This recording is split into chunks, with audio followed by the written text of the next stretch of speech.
There's been some rumblings online about Jimmy Dore, the comedian, talking with the People's Party about a presidential run in 2024. Jimmy Dore running for president. That would be entertaining and interesting, to say the least. Now, one thing this does, of course, is give him more national exposure. I mean, he kind of already has that to a certain degree. He's a comedian. He travels around for shows. He's got his online show, The Jimmy Dore Show. Some of you guys may actually watch that. I tune in from time to time. You know, in the beginning in 2015, for those of you who know Jimmy Dore, you know that he started off very progressive minded. I think he still is, really. But he comes at it in some ways from kind of a right wing perspective. Now, I don't know what prompted this change in approach and how he messages, but I do know that he worked at TYT for a little while as well. And he had a pretty heavy falling out with them. And Cenk Uygur and Anna Kasparian in particular have some major issues with him. Now, they of course say we're the home of progressives, we give it to you straight. If Jimmy Dore ran for president, that would put that claim to the test big time. So, what would Jimmy Dore be like if he ran in 2024?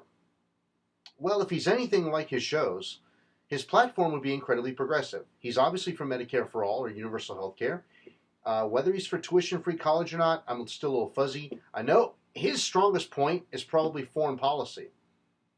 He would definitely be for ending the wars. He would be for prosecuting the war criminals. He would 100% on his first day, one of his first executive orders, I think, would be to free Julian Assange and Edward Snowden, pardon both of them. That would actually be a good thing. Now, what are his other priorities? Honestly, I'm not too sure. I know that he would lean heavily towards free speech on social media platforms, you know. I know he would, he definitely supports net neutrality. That's really the extent of it. Most of what he talks about when it comes to progressive issues has been, he's basically been holding Congress accountable on all sides. Not just the right, but he's been holding the Democrats accountable. He's been tarnishing them left and right. He's been throwing the Progressive Caucus and the squad under the bus whenever he's felt warranted. So he's not afraid to pull punch. I should say, he's not afraid to throw punches. He's not afraid to hit below the belt, and he will throw any kind of bombs at somebody if it's warranted. So he does have that populist edge to him that Trump had in 2015 and 2016. So that would definitely help him. What wouldn't help him was running as a People's Party candidate, unfortunately. Now, the only thing, I will amend this though, the only thing that would actually help Jimmy Dore here is if he got a head start and made his announcement sooner rather than later. Commit before anybody else has. Get yourself out there, Jimmy, to make sure that everybody knows that you're running, everybody knows what your message is, before the Democrats and Republicans even start campaigning. That's probably your best shot if you're going to run on a People's Party ticket. You would have to get the inside track on them so people will revert back to the familiar come election time. Now, having said that, I think we all know how voters tend to vote, right? When they see the ballot, they automatically revert to Democrat or Republican, regardless of what they've seen beforehand. So running on any alternative party ticket is a tall order. It's an incredibly tough mountain to climb.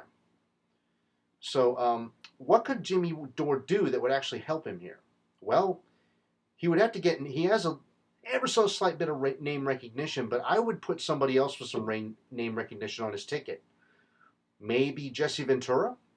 Can you imagine a Jesse Ventura Jimmy Dore ticket? Ooh. Wow.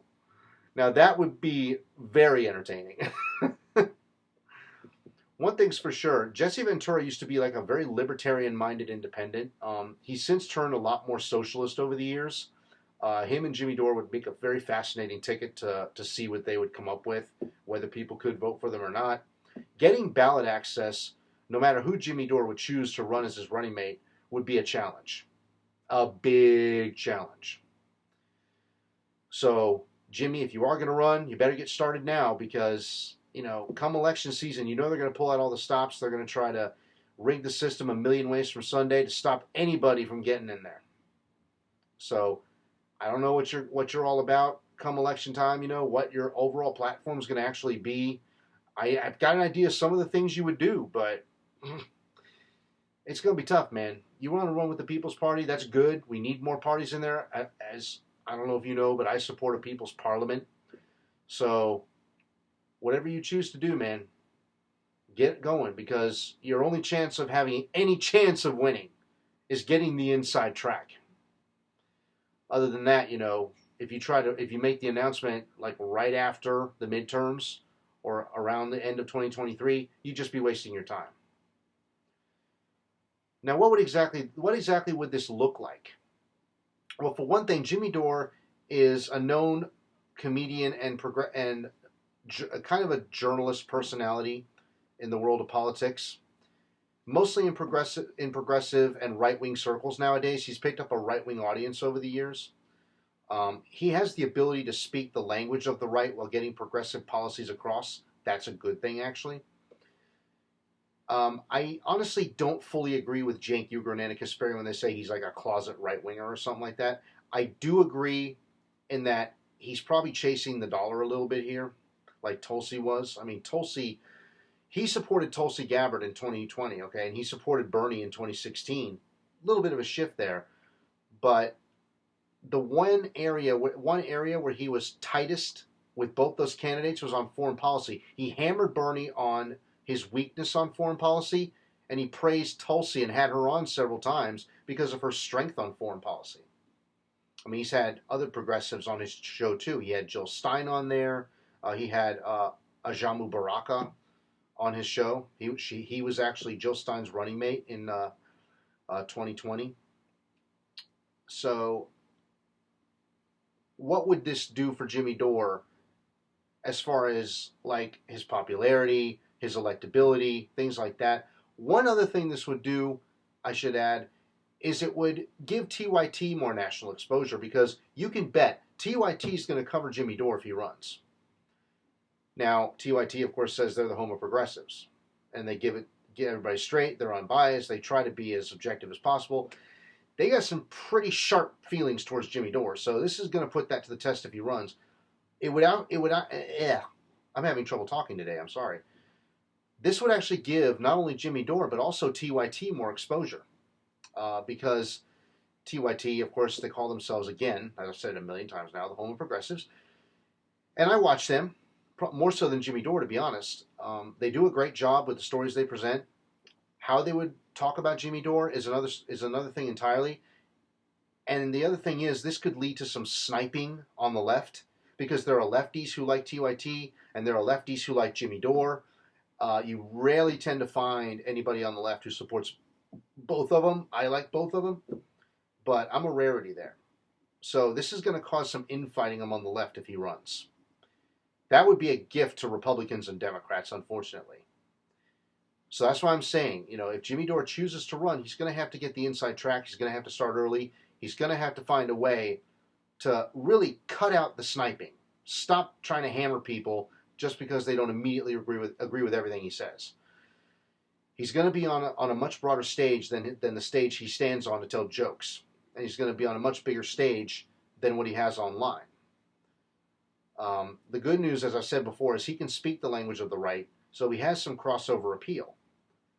But how much would people be able to vote for this guy when it comes to ballot access, when it comes to overcoming the familiarity factor with voters? How can you get them to recognize, hey, don't vote for Democrats or Republicans? Because no matter how much you tell them that, it seems like every time voters just go back to the Democrat-Republican dynamic and nothing really changes. So that's why I'd like to know what Jimmy's going to do. Jimmy, what exactly are you going to do as far as overcoming that obstacle? And more to the point, what are you going to do if you ever got elected? What would you do as far as getting all those corporate goons in Washington in line? How would you get them all on board to support progressive policies?